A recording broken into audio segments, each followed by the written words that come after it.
Arcadian Vanguard presents The Wrestling News in your daily wrestling newscast for Thursday, November 21st, 2024. Good morning, I'm Mike Sempervive.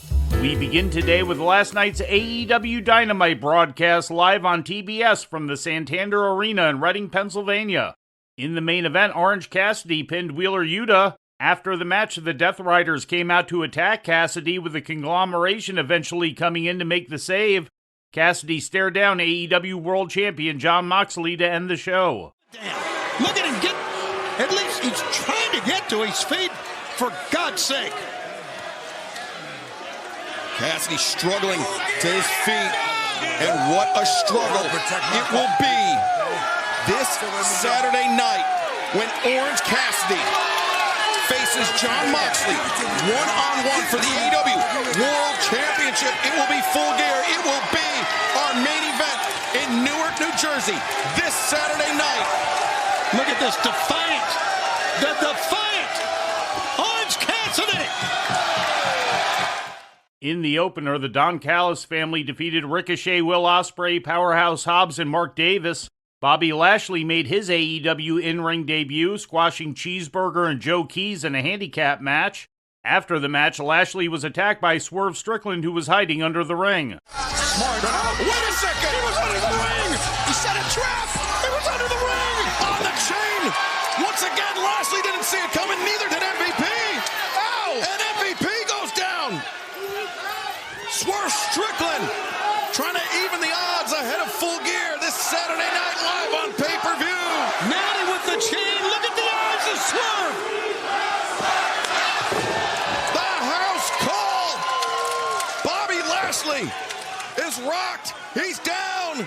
During what was supposed to be a contract signing between Chris Jericho and Tomohiro Ishii for their match at Full Gear, Ishii was instead targeted by Jericho's Learning Tree faction in the ring, with Rocky Romero and Mark Briscoe running in to make the save.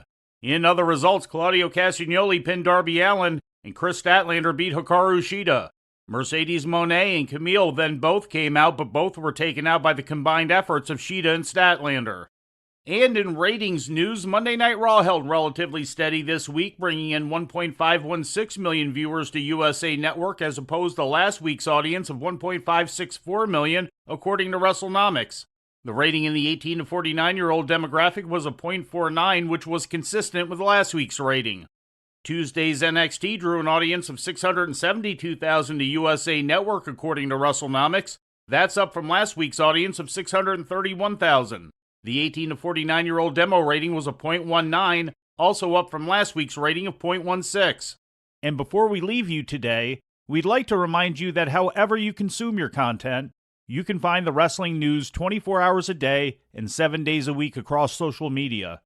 On Twitter, follow us at Wrestling News AV. Our Facebook page is also Wrestling News AV. The Wrestling News can also be found on the Arcadian Vanguard YouTube page. And for those who utilize Amazon Echo devices, just tell Alexa to play the Wrestling News podcast. And remember to make sure you add podcast at the end. Once again, for daily updates, breaking news, and more, follow the Wrestling News across social media. And that's the news for today. If anything happens, we will be here to tell you about it. No clickbait, no paywall, just the Wrestling News. The Wrestling News is a division of Arcadian Vanguard, and the Wrestling Newscast is a production of the Arcadian Vanguard Podcast Network.